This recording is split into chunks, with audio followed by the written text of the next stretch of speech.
다 함께 사도신경 하심으로 우리의 신앙을 하나님 앞에 고백합니다.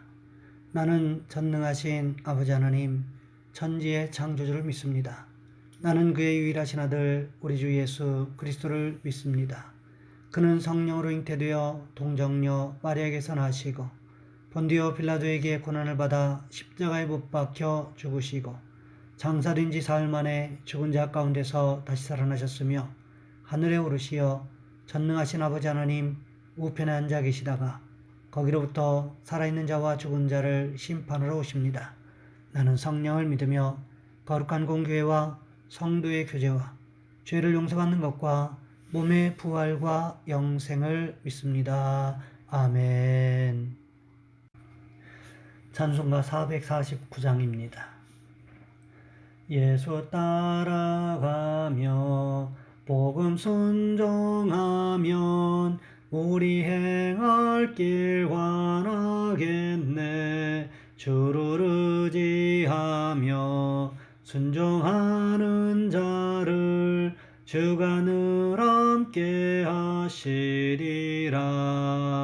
의지하고 순종하는 길은 예수 안에 즐겁고 복된 길이로다.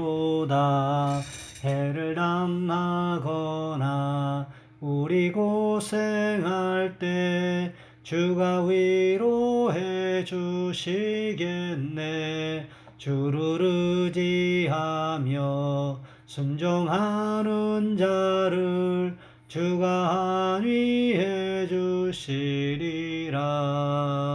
의지하고 순종하는 길은 예수 안에 즐겁고 복된 길이로다. 남의 짐을 지고 슬픔 위로하면 주가 상급을 주시겠네. 주를 의지하며 순종하는 자를 항상 복 내려주시리라. 의지하고 순종하는 길은 예수 안에 즐겁고 복된 길이로다. 우리 받은 것을 주께 다 드리면 우리 기쁨이 넘치겠네. 주를 의지하며 순종하는 자를 은혜 풍성케 하시리라.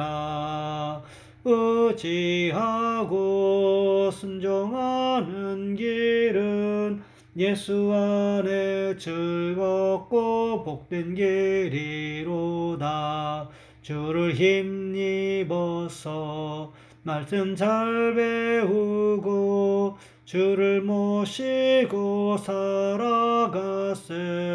주를 의지하며 항상 순종하면 주가 사랑해 주시리라. 의지하고 순종하는 길은 예수 안에 즐겁고 복된 길이로다. 아멘. 오늘 말씀 요한복음 18장에서 보겠습니다. 요한복음 18장 15절로 27절까지 말씀입니다. 제가 봉독해 드립니다. 시몬 베드로와 또 다른 제자 한 사람이 예수를 따르니 이 제자는 대제사장과 아는 사람이라. 예수와 함께 대제사장의 집들에 들어가고 베드로는 문 밖에 서 있는지라. 대제사장을 아는 그 다른 제자가 나가서 문 지키는 여자에게 말하여 베드로를 데리고 들어오니 문 지키는 여종이 베드로에게 말하되 너도 이 사람의 제자 중 하나가 아니냐 하니 그가 말하되 나는 아니라 하고 그 때가 추운 고로 종과 아랫사람들이 불을 피우고 서서 쬐니 베드로도 함께 서서 쬐더라. 대제사장이 예수에게 그의 제자들과 그의 교훈에 대하여 물으니 예수께서 대답하시되 내가 드러내놓고 세상에 말하였노라. 모든 유대인들이 모이는 회당과 성전에서 항상 가르쳤고 은밀하게는 아무것도 말하지 아니하였거늘 어찌하여 내게 묻느냐. 내가 무슨 말을 하였는지 들은 자들에게 물어보라. 그들이 내가 하던 말을 아느니라. 이 말씀을 하시매 곁에 섰던 아랫사람 하나가 손으로 예수를 쳐 이르되 내가 대제사장에게 이같이 대답하느냐 하니 예수께서 대답하시되 내가 말을 잘못하였으면 그 잘못한 것을 증언하라. 바른 말을 하였으면 내가 어찌하여 나를 치느냐 하시더라. 안나스가 예수를 결박한 그대로 대제사장 가야바에게로 보내니라. 시몬 베드로가 서서 불을 쬐더니 사람들이 묻되 너도 그 제자 중 하나가 아니냐. 베드로가 부인하여 이르되 나는 아니라 하니 대제사장의 종 하나는 베드로에게 귀를 잘린 사람의 친척이라. 이르되 내가 그 사람과 함께 동산에 있는 것을 내가 보지 아니하였느냐. 이에 베드로가 또 부인하니 곧 닭이 울더라. 아멘. 오늘 본문의 말씀을 가지고 베드로의 부인이라는 제목으로 함께 말씀을 살펴보겠습니다. 지구촌 교회 원로 목사님이신 이동원 목사님의 설교집에 이런 이야기가 있었습니다. 예수님의 12제자들에 관한 이야기를 쓰고 있는데 가룟 유다에 대하여 이런 제목을 달아놓고 있습니다. 신자가 아니었던 제자. 우리가 흔히 아는 가룟 유다는 예수님의 제자로 잘 따라다니다가 나중에 예수님을 배신하고 타락한 것으로 알고 있습니다. 하지만 이동원 목사님의 책에는 그를 종교적인 환경에 동참했을 뿐 참신자는 아니었다라고 말씀하고 있습니다. 어느 정도 일리가 있다고 생각합니다. 그가 예수님을 따라다녔다는 것으로 그가 참신자였다고 말할 수 없다는 것이지요. 오늘날에도 교회를 다니다 타락하는 사람들을 봅니다. 우리의 마음을 안타깝게 합니다. 저렇게 신앙생활 잘하다가 어떻게 저럴 수 있는가? 그런데 가만히 생각해 보면 그 사람이 정말 신실한 사람이었는지 아니면 그저 믿는 사람들의 공동체에 들어있어 그렇게 보였는지 알 길이 없습니다. 우리나라 최대 이단 가운데 하나가 천부교의 교주 박태선이었습니다. 많은 사람들이 그 사람을 바라보면서 저렇게 타락할 수 있구나. 그런데 그것이 타락이 아니라 처음부터 잘못된 믿음일 수 있다는 것입니다. 그가 추구했던 것이 살리는 영이 아니라 무익한 육이었기에 그런 결과를 가져올 수 있다는 것입니다. 그는 열광적으로 설교했고 열광적으로 치유사역을 했지만 영을 위해서가 아니라 육신의 부유함을 위해서였기 때문에 그런 결과를 가져온 것이죠. 레오나르도 다빈치의 수많은 명화 중에 유다에 얽힌 이야기가 있습니다. 시실리안 성당 벽화를 그릴 때 12살 된 아름답고 순수한 소년을 모델로 예수님의 그림을 그립니다. 그리고 20년이 지나 거룩한 주간이라는 그림을 그리게 되었는데 가룟 유다의 모델을 찾지 못했습니다. 그렇게 그림을 완성하지 못하고 시간을 보내던 중 길거리에 쓰러져 있는 술주정뱅이를 만나게 됩니다. 다빈치의 마음에 그의 얼굴이 가룟 유다를 연상케 했다고 합니다. 그래서 다빈치는 그 술주정뱅이에게 모델이 되어달라고 요청합니다. 그런데 그 순간 그 주정뱅이가 다빈치를 알아보고는 묻습니다. 혹시 저를 기억하시지 못하겠어요? 20년 전 당신의 모델이 된 적이 있는데. 이 일화가 지금까지 우리에게 주는 귀중한 교훈이 있습니다. 우리는 누구나 천사와 악마, 지옥과 천국의 가능성을 동시에 가지고 있다는 것을 말입니다. 여러분, 우리는 어떻습니까? 우리는 베드로의 모습을 바라보면서 정죄하기를 좋아하는 경향이 있습니다. 하지만 베드로의 모습이 오늘 나의 모습에서 발견되고 있다고 한다면 우리가 과연 베드로를 향하여 손가락질할 수 있는 것일까요? 그러기 우리는 베드로의 부인이 어디에서부터 비롯되었는가 하는 것을 잘 생각해 볼 필요성이 있다는 것입니다. 베드로의 부인, 어디에서부터 시작되었던 것일까요? 예수님께서 성전 경비병들과 함께 로마의 군인들에 의해 체포되셨습니다. 그리고는 먼저 안나스의 집으로 데리고 갑니다. 그 후에 대제사장의 집으로 자리를 옮긴 것으로 보입니다. 그때 베드로와 다른 제자 두 사람이 예수님을 따라서 대제사장의 집에까지 갑니다. 다른 제자는 대제사장을 아는 사람이었기 때문에 예수님과 함께 대제사장의 집들에 들어갈 수가 있었습니다. 반면에 베드로는 같이 갔음에도 불구하고 대제사장과 일면식이 없었기 때문에 함부로 대제사장의 집들에 들어갈 수가 없었습니다. 그래서 어떻게 합니까? 대제사장을 아는 다른 제자가 나서서 문 지키는 여자에게 베드로를 좀 안뜰에 들어갈 수 있게 해달라고 부탁을 합니다. 문 지키는 여자가 베드로의 모습을 가만히 살펴보았을 것입니다. 왜 그랬을까요? 누군지 알아야 했기 때문에 그렇게 했겠지요. 베드로의 모습을 가만히 지켜보던 문 지키던 여자가 베드로를 향해서 갸우뚱갸우뚱 고갯짓을 하기를 시작합니다.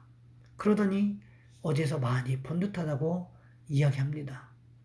무슨 말을 합니까? 오늘 본문 17절 말씀해 보시면 이렇게 기록되어 있습니다. 문 지키는 여종이 베드로에게 말하되 너도 이 사람의 제자 중 하나가 아니냐 하니. 무슨 뜻입니까? 당신도 예수의 제자 중에 하나가 아니냐고 물었다라는 거지요. 지금 베드로가 얼마나 위급한 상황에 처해 있습니까? 조금 전에 겟세마네 동산에서 대제사장의 종 말고의 귀를 내리치기까지 했는데 만일 예수님의 제자라는 사실까지 밝혀지게 된다면 어떻게 될까요? 그 이후에 벌어지게 될 일은 어찌 보면 불을 보듯 뻔할 수밖에 없는 일 아니겠습니까? 베드로는 곧 체포될 것이고 예수님과 함께 있었다는 죄목만으로도 충분히 신문을 고문을 당할 수 있는 상황에 처했기 때문인 것입니다. 그때 베드로가 자신도 모르게 내뱉은 말이 있습니다. 오늘 보면 17절 하반절 말씀해 보시면 베드로는 이렇게 말합니다. 그가 말하되 나는 아니라 하고. 누가 말했습니까? 베드로가 말했습니다. 무엇이라고 말했습니까? 나는 저 사람 예수의 제자가 아니요. 이렇게 대답하고 있습니다. 자신도 모르게 나온 대답에 베드로 자신도 얼마나 놀랐겠습니까? 아마 흠칫했을지도 모를 일입니다. 왜 이런 일이 벌어졌을까요? 베드로가 사람을 두려워했기 때문에 그렇습니다. 절체절명의 위기 가운데 떨어졌다는 사실을 스스로가 인식하고는 자기도 모르는 사이에 그렇게 반응해버린 것입니다. 우리도 처음 예수 믿을 때 가족들이 안 믿고 나 혼자 믿고 있을 때 아니면 회사에서 나 혼자만 예수 믿는다는 사실을 알았을 때 보통 어떻게 반응하게 됩니까? 대부분 베드로와 같은 반응을 하게끔 되지 않습니까? 왜 그럴까요? 그 상황을 벗어나기만 하면 된다고 생각하기 때문에 또 사람들의 말과 반응이 두렵기 때문이 아니겠습니까? 베드로는 사람들이 두려워서 죽음의 길에 끌려가는 것이 두려워서 결국 예수님을 부인하고 말았습니다. 대제사장의 집 문을 지키는 문지기 여자가 당신도 저기 있는 예수의 제자가 아니냐 이렇게 지적했을 때 그 이후에 다가올 파장이 무서워서 자신도 모르게 예수님을 부인하고 말았다는 거지요. 우리가 신앙생활할 때 사람을 두려워하다 보면 이런 실수를 하게 되는 경우도 있습니다. 그러기 우리는 어떻게 할까요? 사람을 두려워할 것이 아니라 사람을 능히 지옥불에 던지시는 하나님을 두려워해야 한다는 것입니다. 사복음서의 베드로는 사람을 두려워해서 예수님을 부인하는 실수를 했습니다. 하지만 사도행전의 베드로는 어떻습니까? 사람을 두려워하기보다 하나님을 두려워할 줄 알았던 베드로가 어떻게 이야기합니까? 공회에 붙잡혀가서 목숨의 위협을 받는 상황에서 이렇게 말하고 있습니다. 사도행전 4장 19절과 20절 말씀해 보시면 이렇게 기록하고 있습니다. 베드로와 요한이 대답하여 이르되 하나님 앞에서 너희 말을 듣는 것이 하나님의 말씀을 듣는 것보다 옳은가 판단하라. 우리는 보고 들은 것을 말하지 아니할 수 없다. 이것이 어떻게 가능했을까요? 성령 체험을 하고 나니까 사람을 두려워하는 것이 극복되더라는 거지요. 그러기 우리도 베드로의 모습을 보면서 깨달아야 할 것은 사람만 바라보면 베드로가 했던 실수를 우리도 할 수 있다는 것입니다. 그러하게 날마다 우리도 성령 충만을 경험하는 축복이 있으시기를 주님의 이름으로 부탁을 드립니다. 이 시간 우리 한 목소리 함께 기도하겠습니다. 하나님, 우리도 사람을 두려워하지 않게 도와주시기를 원합니다. 우리 주님을 두려워할 수 있도록 도와주시길 원합니다. 날마다 성령 충만을 경험할 수 있게 도와주옵소서. 또한 특별히 기도하실 것은 우리 교회가 선교하고 있는 선교사님과 또한 시골교회, 삼각교회들을 위해서 이 시간 우리 주여 한번 간절히 부르신 후에 한 목소리 함께 기도합니다. 주여, 사랑의 하나님, 우리를 도와주시기를 원합니다.